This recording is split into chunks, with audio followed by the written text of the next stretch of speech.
January the 21st, and I want to talk about our S&P 500 trade that we currently have on, and also a new trade I'm lining up on an instrument called TLT, and I'll explain that in a moment. So just a brief review. I'm just going to hop into our US 500. This is our IG index. So for the UK and Irish clients, this is your tax-free spread bet. We're up about €20 in less than a day in this trade, and that's a very good trade. We're going to make about 250 quid in my view on this trade. And again, just to remind you what it was, we've placed a trade that allows us to profit if the S&P 500 goes up, goes sideways, or even falls, as long as it doesn't fall any more than another 4.4%. Now, when we put that trade on yesterday, the S&P was down about 1.5%, and you can see it sold off even more after we put the trade on. But we went into profit since then, even though the index is down more. And the reason for that is we've sold a time-wasting asset, and that's to our benefit. And because we've given ourselves such leeway for this trade to go wrong, as each day passes by, we start making profit on that through a thing called time decay. So that trade has worked out well. If we look at our interactive brokers count, it's going to be something similar. So nothing to do with that trade, folks. Just leave it as is. Absolutely nothing to do there.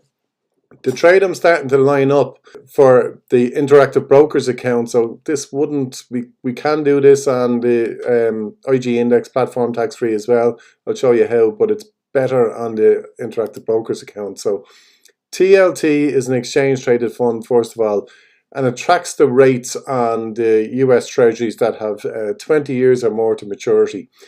And you've got to kind of look at this in tandem really with bond yields. And what happened yesterday, as you can see, bond yields have kind of spun out since this whole Greenland issue was kicked off. And there's concerns that some of the funds in Europe are starting, or in particular Denmark, are dumping some of the US debt that they own, which has caused the interest rate on the 10-year yield or more to actually start going up. What does that mean for TLT? Well, that means the value of TLT goes down. So this tracker works to the inverse. So if the interest rates go up, the value of TLT goes down. If interest rates come back down, the value of TLT goes back up. But the first thing I want to point to you, it doesn't move that much. So if you look at it back over the last 12 months, it's pretty much moved from 85 up to 92.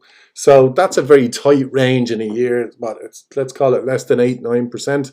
In a specific year, and we're coming to the bottom end of that range. So what we're looking to actually do is sell a put option or sell an insurance policy at around the $86 strike. And the reason for that is, if we go into our interactive brokers platform, we're getting paid just over 1% at the moment for actually putting that on. So this will be a 30-day trade out to the February 20th expiry. So roughly for 1 month, getting paid 1%. For agreeing to buy TLT at $86. Our break even on that trade will be closer to 85, and look what 85 is, that's where our support area is. Now, we wouldn't mind taking assignment of this, and the reason for that is TLT pays a dividend, and it pays it actually every month, and the dividend yield is about 4% on it for the year. So you're getting paid a nice dividend. My view is that interest rates aren't going to escalate too much further from here. And if anything, they're more likely to actually come back down and probably hover around the 4%. So I think you could see this make its way back to 90 at some stage over the next number of months. So therefore, this will be a trade I'm happy to place. So in summary, what we're going to do, we're going to sell the $86 put. If we're not assigned, we make 1% in the next 30 days. If we are assigned, we end up owning the shares of TLT, and we start gaining our dividend on that. And we can switch to selling covered calls if we wish. So it's a strategy I'm lining up. I might place it today, or I might leave it till tomorrow. I'm primarily just interested in doing it on the interactive brokers platform. Having said that, you can do it here.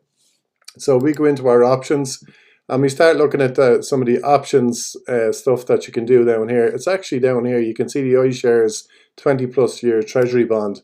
We can go out to the February expiry here, and you can look at selling the 8600 here. So it's a pretty similar process here that you're doing.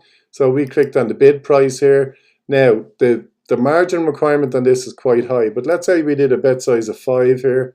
You can see your margin here is €7,000 on it, but you'll be taking in $450 and that would be tax-free profit if it closed above that strike price. Now, because you don't get assignment here and these are cash settled, I would much prefer if you actually switch down to the 85 strike, and even the 84 or the 83, even 84 will do fine. And if you're applying 5, the margin is pretty much the same. I think 85 will do. You're going to take in what, roughly $300 for a 1 month trade here on this. And statistically, guys, the probability of profit in this trade is about 70-75%. So it is a strategy I think I prefer on the Interactive Brokers platform. Having said that, you could apply a rollout and down if this started to go against you later on. So again, both trades are worth looking at, but I much prefer it on the Interactive Brokers platform. Okay, this is our update for January the 21st. If you have any questions, as per usual, please go to our website, go to the chat bubble and start chatting with us. Or for our members, please, just reach out on WhatsApp. You know where we are, and we're more than happy to help. Thanks and bye for now.